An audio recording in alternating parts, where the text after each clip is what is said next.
Sidang dugaan korupsi Chromebook yang melibatkan mantan Mendikbudristek Nadiem Makarim digelar di Pengadilan Negeri Tipikor Jakarta.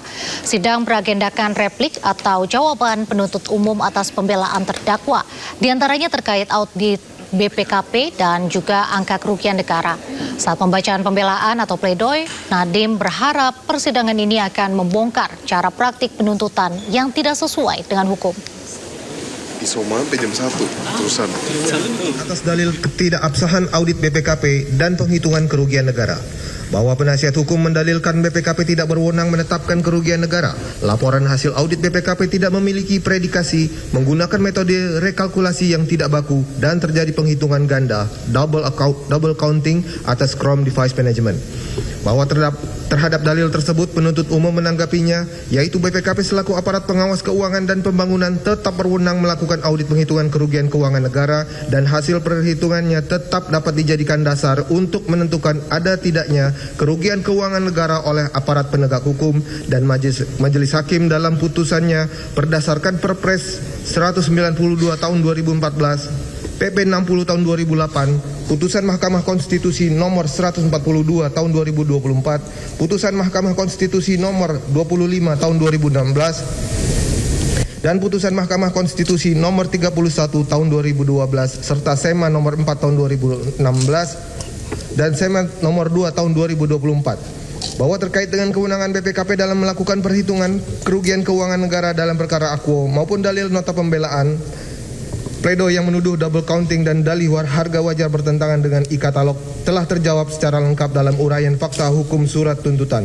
di mana kemahalan harga dihitung secara terurai per jenjang pendidikan dan per metode pengadaan, baik melalui e-katalog, DIPA, SIPLA maupun DAK, dengan membandingkan realisasi pembayaran net terhadap nilai wajar sehingga angka kerugian bersifat nyata, terurai dan dapat dipertanggungjawabkan, bukan sekedar asumsi.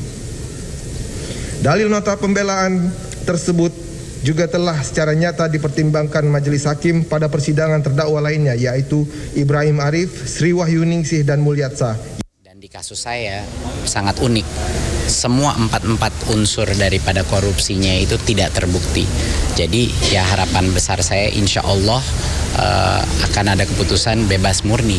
Memang saya tidak melihat bagaimana cara atau mekanisme di mana saya bisa bersalah kalau keempat unsurnya, karena tidak ada unsur kerugian negara, tidak ada unsur memperkaya orang lain, apalagi memperkaya diri sendiri, tidak ada mens rea atau niat jahat, justru kebalikannya, banyak sekali bukti niat baik yang dilakukan saya dan tim saya, dan tentunya tidak ada unsur perlawanan hukum sama sekali. Pemirsa, mari kita pantau situasi terkini di Pengadilan Negeri Tipikor Jakarta. Kita sudah terhubung dengan rekan Indra Setiabudi di sana. Selamat sore Indra, bagaimana perkembangan hasil sidang replik Nadiem? Baik, selamat sore Nadia dan juga pemirsa. Dapat kami informasikan update terkait dugaan kasus korupsi terkait Chromebook atas mantan Menteri Mendikbudristek Nadiem Makarim. Ini berlanjut pada hari ini adalah sidang replik, di mana memang untuk terkait sidang kali ini menjawab daripada pledoi yang sebelumnya sudah diserahkan ataupun disidangkan pada 2 Juni lalu.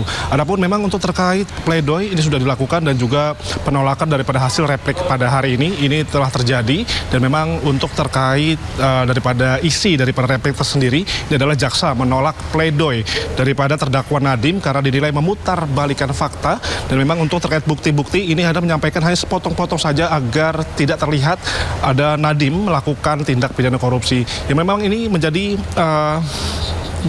nanti akan berlanjut pada sidang duplik yang nanti akan berlangsung pada minggu depan, yang mana tadinya juga pihak kuasa hukum maupun juga Nadiem Makarim juga sempat memberikan konferensi pers bahwa pihaknya sangat kecewa terkait hasil pledoi ini ditolak semua oleh replik daripada jaksa penuntut umum yang digelar pada hari ini, sehingga memang nantinya mereka akan melakukan duplik yang dilakukan minggu depan untuk membela diri bahwa memang untuk terkait daripada jaksa penuntut umum ini tidak terbukti ataupun fakta-fakta sudah diberikan daripada pihak Nadiem, namun ditolak semuanya oleh pihak daripada jaksa penuntut umum. Dan selain itu juga bahwa memang untuk terkait kasus ini kalau menurut Nadiem dan kuasa hukum bahwa memang untuk terkait dakwaan ini selalu berbeda-beda, Nadia.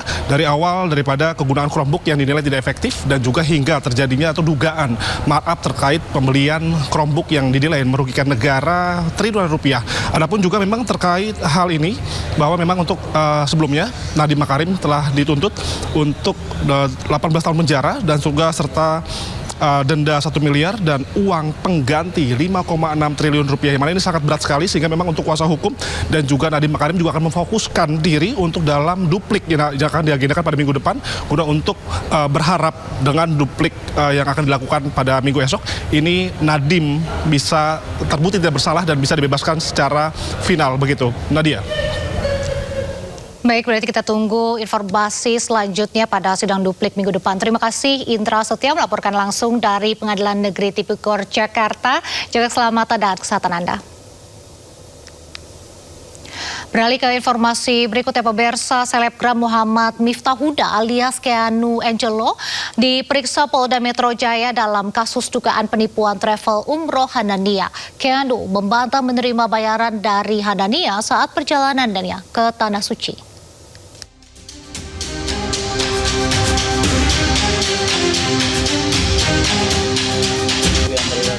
Penyidik Polda Metro Jaya memeriksa selebgram Muhammad Miftah Huda alias Keanu Angelo dalam kasus dugaan penipuan jemaah umroh travel Hanania Group. Keanu dicecar 25 pertanyaan oleh penyidik seputar perkenalan awal hingga kontrak kerjasama. Keanu membantah menerima bayaran dan mengaku kerjasama antara dirinya dan pihak Hanania hanya sebatas barter promosi dengan fasilitas perjalanan umroh. Aku jelasin di dalam bahwa aku dalam kerjasama sama Hanania tuh aku nggak menerima uang endorsan sama sekali. Aku tuh kerjasamanya barter. Jadi mereka berangkatkan aku promoin testimoni aku, pengalaman aku selama di sana. Dari tadi ngomongnya muter-muter aja. Sebelumnya, bos travel umroh Hanania Ahmad Syah Farhan sudah ditetapkan sebagai tersangka oleh polisi. Ahmad Syah Farhan diduga melakukan penipuan dan perjalanan umroh. Total kerugian ratusan korban diperkirakan mencapai lebih dari 12 miliar rupiah. Tim Liputan iNews melaporkan. Kita beralih ke informasi lain.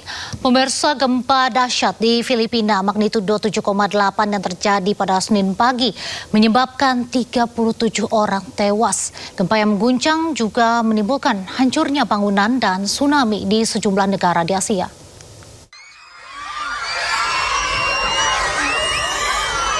Bantai mo anak, bantai mo dia teh.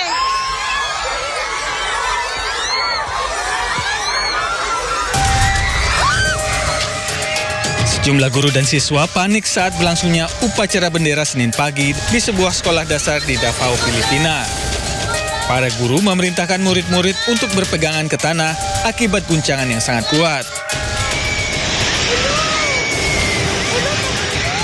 Gempa juga merobohkan bangunan dan membuat warga ketakutan. Gempa dengan magnitudo 7,8 terjadi di lepas pantai dengan kedalaman 35 km, 24 km dari Provinsi Sarangani di Pulau Mindanao. Gempa yang mengguncang wilayah selatan Filipina ini merusak sejumlah bangunan dan rumah-rumah warga, pusat perbelanjaan, hingga restoran cepat saji. 37 orang tewas dan 100 orang terluka dalam peristiwa ini. Sempat terjadi gempa susulan dengan magnitudo 6,1. Pusat Peringatan Tsunami Pasifik memperingatkan kemungkinan akan terjadinya tsunami sepanjang pantai Filipina, wilayah utara Indonesia, hingga Papua Nugini.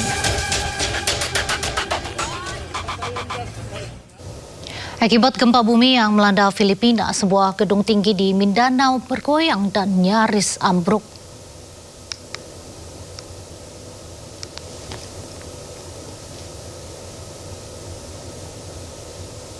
Inilah video seorang warga Mindanao, Filipina yang memperlihatkan bangunan gedung tinggi 36 lantai bergoyang-goyang selama gempa bumi terjadi. Dilaporkan masih banyak karyawan yang berada di dalam gedung. Sementara warga sekitar terlihat panik karena sangat jelas gerakan gedung tersebut pasca getaran gempa. Hingga berita ini diturunkan, kondisi gedung masih dalam penanganan.